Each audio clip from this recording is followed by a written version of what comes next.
Welcome to Overwatch. This time, we'll be looking at Reaper. Death walks among you. In this video, we will examine his equipment, his skills, and also the kind of gameplay that Reaper will promote. We'll also look into the key things that will make the difference between a Reaper who's killing entire teams and one who's getting mowed down repeatedly. Afterwards, we'll dip into the story of our mysterious shotgun wizard.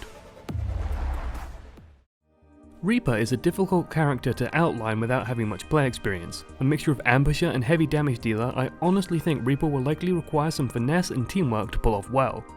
Before we can dive into that though, we need to understand his abilities, so let's take a look at those. Reaper's main weapons are his Hellfire shotguns. With a total of 8 shots, he has to be careful not to waste any. From the showmatch footage and from what I've read of BlizzCon accounts, 3 direct, close-range shots can take down the average 250 health of most characters. This makes fighting Reaper at close range a very deadly affair. Of special note is his reload animation, surprisingly short for a shotgun simply due to him pulling out a new set. That's going to be expensive in the long run. Next up is Wraith Form. This turns Reaper into a spooky ghost who is immune to damage but cannot attack. The Wraith Form lasts up to 5 seconds and once used seems to go on an 8-second cooldown immediately. I've seen people try to compare this to Team Fortress 2's Spy's Stealth, but it really is nothing like that. No quick dipping in and out of safety here. You either use it to get in, or more likely, you use it to make an escape. Finally, we have Shadow Step. As Reaper's mobility skill, this is probably going to be a nightmare to use properly. The interface shares a lot of similarity to Dishonored's Blink system, requiring you to have line of sight to where you're going, but also allowing you to Shadow Step up ledges. Upon use, it takes a second to enter and exit the teleport. This isn't a quick nippy hop like Tracer's Blink ability. Moving with Shadow Step will be slow and deliberate. All of this builds into Reaper's ultimate, Death Blossom. Every piece of footage I've seen regarding this move shows it as a complete room clearer. Anything nearby is ripped apart in a hail of shotgun shells. That said, before thinking of it as an I win button, Reaper is not invulnerable while using the Death Blossom. Taking him out quickly before I can get it off will be the key counterplay. Overall, Reaper's kit pins him as a mixture of frontline combatant and a complete flanker. Ideally you'll want to attack while behind tanks or via flanks using Shadow Step to take hard to access routes, then deal a lot of damage and finally use Wraith Form to escape. Overwatch is a team game however, so let's talk synergy for a moment. The show match demonstrated that Reaper works amazingly well with Zenyatta and will benefit immensely from people like Symmetra or Torbjorn's help, giving him ways to increase his health and defenses. Watch carefully, Reaper launches into the fray and nearly dies, but thanks to the shield from Symmetra and Zenyatta's Harmony Orb, he survives, even healing back up slightly in Wraith Form. This allows him to build up meter and finally Death Blossom to an incredible finish. This is a beautiful example of team play and supports making a character so much more effective than simply leaping into the fray on their own and dying. In summary, Reaper will be a good pick for you if you like to deal huge amounts of damage and are used to shotgun style gameplay. Shotguns in first person shooters are quirky, often requiring careful timing and being all up in someone's grill. As Reaper you'll want to kill quickly, your best defense is a good offense, if you're able to realize when a situation is going bad. Wraith Form will allow you to slink away from a losing battle and melt back into the shadows. Reaper's a pretty cool guy, but no one looks cool when they're blown to pieces.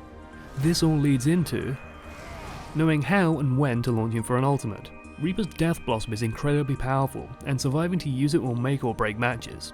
Also using it wisely. For example, when your entire team isn't dead so that they can follow you into a victorious charge, rather than killing everyone but having no follow-up pressure.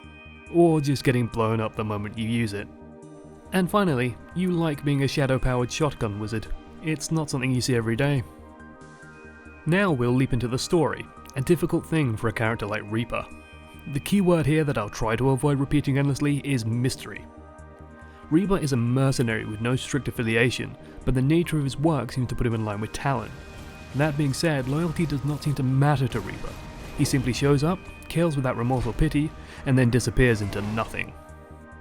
Of interest is the effect he has on those he kills, leaving in his wake pale, lifeless husks. Cellular analysis shows signs of degradation, which as a biologist I can say means very little. Perhaps some extracellular matrix breakdown or maybe widespread cell necrosis. Blizzard have also alluded to the fact that Reaper's own body seems to be undergoing a cycle of decay and regeneration, not quite alive and not quite dead. Most importantly, he appears around former Overwatch agents, systematically trying to eliminate them apparently. Why he does this, we simply don't know.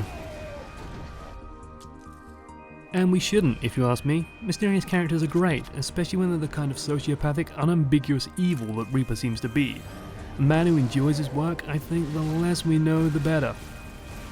I've heard several fan theories, from the outlandish that he's some sort of future tracer that's died and is stuck between life and death due to time shenanigans, or that he's on a quest for revenge.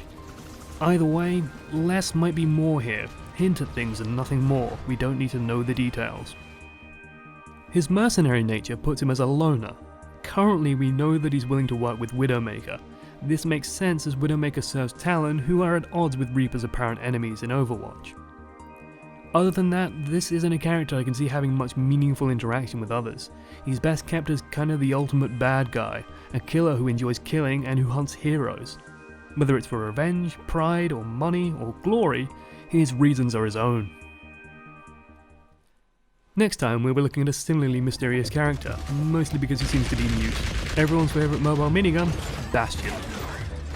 Thanks for watching to the end. I am but one channel amongst many, and I hope you learned a little bit about Reaper. If you liked it, do me a favour and hit like. If you have any comments you want to make, leave them in the comments. I love reading criticism and feedback and discussions of the things covered today. If you want more delivered straight to you, hit subscribe. I know it sucks to get begged at for that sort of thing, but it does help. Thanks.